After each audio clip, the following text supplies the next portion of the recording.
Today we're talking about TAMSULOSIN or Flomax, the most commonly prescribed medication for those annoying prostate problems. If you're a guy and are sick of waking up all night long going to the bathroom, or if you're done with avoiding car rides because you have to stop every half hour, then this is the video for you.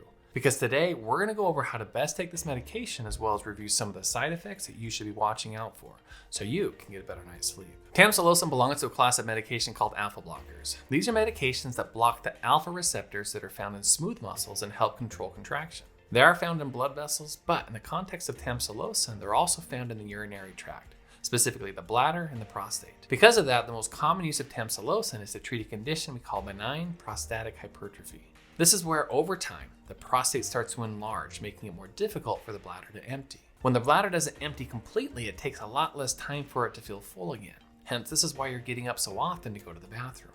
What TAMSULOSIN or Flomax is trying to do is to relax the smooth muscles in the prostate and bladder to allow better passage of urine and hopefully drain the bladder better. So an enlarged prostate is the most common reason we give this medication, but it's not the only reason. The next most common reason we may give it would be to help in the passage of kidney stones. If you have had a kidney stone, you know how miserable it can be. And we found that by giving TAMSULOSIN, it can help relax the muscles in the ureters, or those tubes that connect the kidneys to the bladder, and allow the stone to pass a lot easier. It's also used sometimes in a condition called overactive bladder. TAMSULOSIN or Flomax can be a great medication that can change your life if it works for you. It's pretty easy to take as well. It comes in a 0.4 milligram capsule that is meant to be taken once a day. For an enlarged prostate, the typical dose starts at that 0.4 milligrams, and if your symptoms are still not controlled, it can be increased to 0.8 milligrams daily after 2 to 4 weeks. For this to be most effective though, it's recommended that you take it 30 minutes after the same meal every day. The great thing about this medication is that it should start working really fast. If it's going to help you, you should start noticing a difference within a couple days. This is a medication though that only really works while you take it. Now, it isn't really going to fix your enlarged prostate, it's just going to help it open enough to drain the bladder. So if you stop taking it, your symptoms will likely return.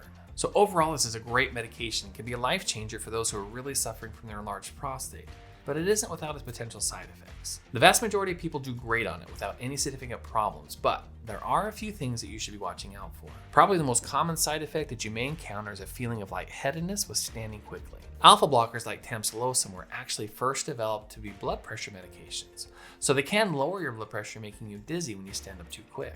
This is something that I typically see improve over time, but in some cases it may be more significant. So if you start noticing this, then make sure you focus on standing up slower and let your doctor know if it's too severe. Other side effects to watch out for can be some dizziness, headaches, sleeplessness, nausea, and blurry vision.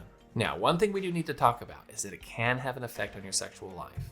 In some studies, we've seen that between 1 to 5% of people may notice some symptoms like erectile dysfunction, decreased libido, and even what they call retrograde ejaculation, where semen is directed into the bladder instead of out. These aren't common, and frankly, I haven't had many patients complain of these, but it is something that you may want to watch out for. There are some rare, more serious side effects that you do need to alert your doctor about if you start to notice them. Now, we did talk about low blood pressure, but sometimes it can be enough that patients have actually passed out. There are also some reports of heart rhythm problems, allergic reactions, and some severe skin rashes that can be dangerous.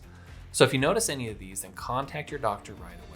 Now, one less kind of weird thing I need to warn you about. There is a condition called intraoperative floppy iris syndrome. This is a specific issue that can happen when having eye surgery like cataract or glaucoma operations when you're on medications like TAMSULOSIN. This isn't something you should worry yourself much about, but if you need to go in for eye surgery, make sure you tell your surgeon that you're on or have been on this medication because it may change the way that they approach their surgery. Now, I always cringe a little bit about going over big lists of side effects that are possible because it makes it sound much worse than it really is.